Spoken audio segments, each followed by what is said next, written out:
streams flow. Blessed be your name. Blessed be your name. When I'm found in the desert place, when I walk through the wilderness, blessed be your name. Every blessing you pour out, turn back to praise. When the darkness closes in, Lord, still I will say, blessed be the name of the Lord. Blessed be your name. Blessed be the name of the Lord. Blessed be your glorious name. Blessed be your name. When the sun's shining down on me, when the world's all as it should be, blessed be your name. Blessed be your name. On the road marked with suffering, there is pain in the offering. Blessed be your name. Every blessing you pour out, turn back to praise. When the darkness closes in, Lord, still I will say, blessed be the name of the Lord. Blessed be your name. Blessed be the name of the Lord. Blessed be your glorious name. You give and take away. You give and take away. My heart will choose to say, Lord, blessed be your name. You give and take away. You give and take away. My heart will choose to say, Lord, blessed be your name. Blessed be the name of the Lord. Blessed be your name. Blessed be the name of the Lord. Blessed be your glorious name. Blessed be the name of the Lord. Blessed be your name. Blessed be the name of the Lord. Blessed be your glorious name.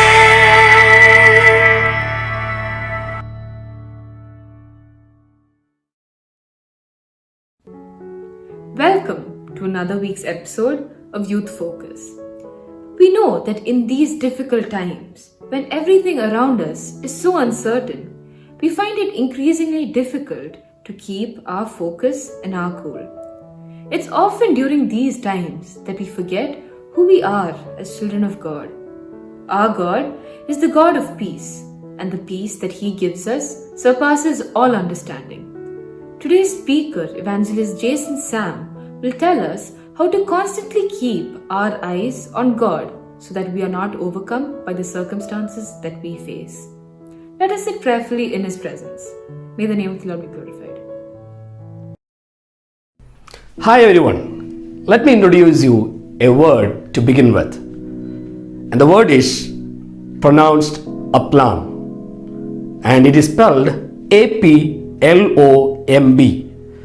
A word that is very common these days, especially for people who are working under pressure. The meaning of the word is being cool in the pressurizing times.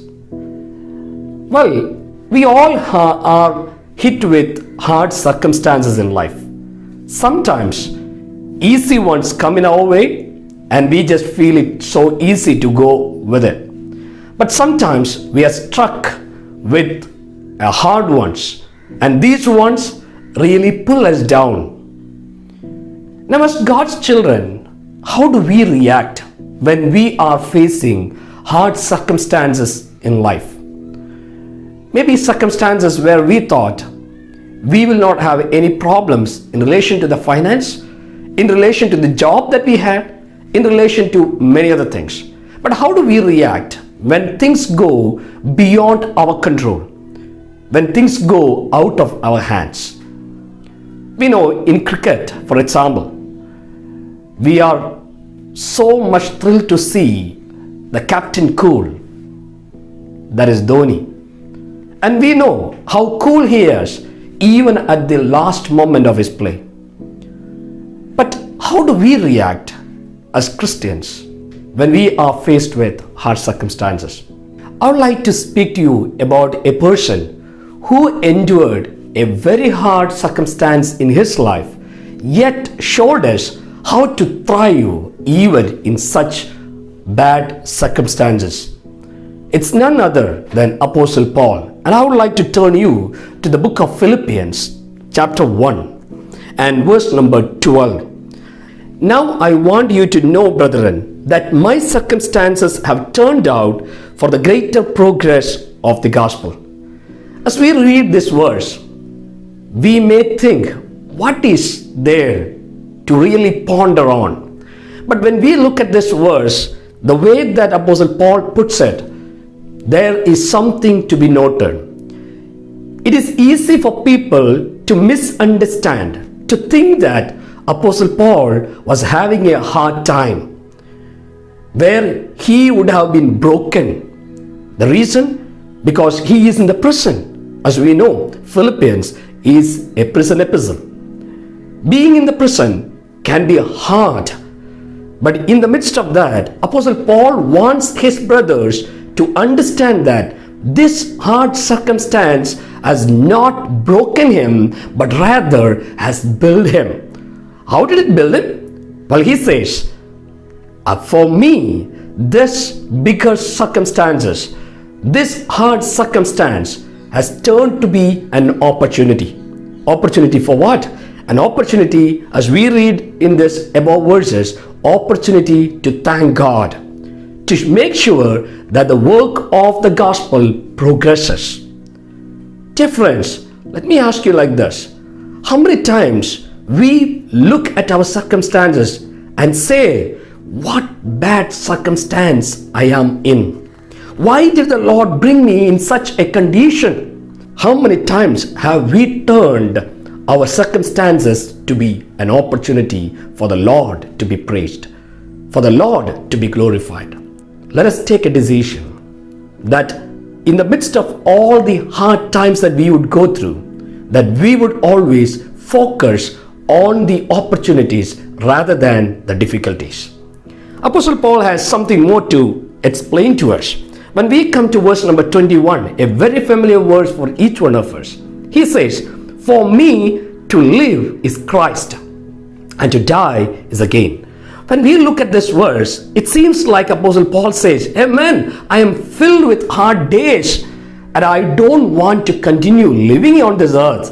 It is better for me to be with Jesus, and I would like to have a life that is going to have an end over here. But that is not what exactly Apostle Paul says. He says that he is hard pressed. By what? Well, as we come down in verse number 22, he says, but if I am to live on in the flesh, this will mean fruitful labor for me, and I do not know which to choose. So Apostle Paul says, when I live on this world today, it means something fruitful. So what is Apostle Paul going to tell us? Well, he says, on my perspective, I see that death is a gain.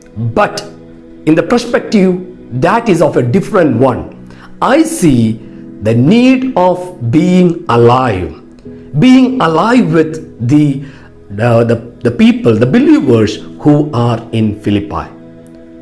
Friends, the second thing that Apostle Paul tells us is, in the midst of the hard circumstances that we endure, Apostle Paul says, change our perspective. What kind of a perspective should we have? A perspective that would be from the higher one. That would be from God. Look at our circumstances as God sees it. That's what Apostle Paul is calling us into. The third thing Apostle Paul says in verse number 27 is this: only conduct yourselves in a manner worthy of the gospel of Christ, so that whether I come and see you or remain absent, I will hear of you that you are standing firm in one spirit, with one mind, striving together for the faith of the gospel. Verse number 28 too. In no way alarmed by your opponents, which is a sign of destruction for them, but of salvation for you, and that too from God. What is Apostle Paul trying to say here?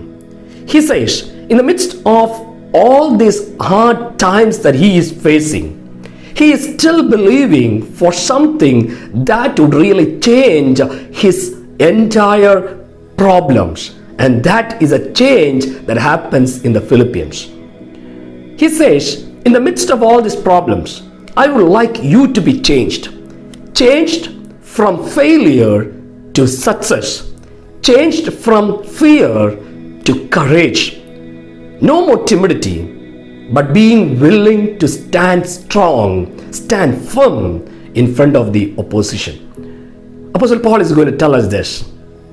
In the midst of the hard circumstances that we face, he calls us to change ourselves, to change the way that we look into things, to change our attitude. This day, let the Lord really speak to us that the circumstances that he gives us are opportunities to look into life's hard times, pressurized times, as an opportunity, a time where our visions would be changed and we would see in the eyes of the Lord, and a time where we would look into ourselves, where there will be an introspection and we would change according to what God wants us.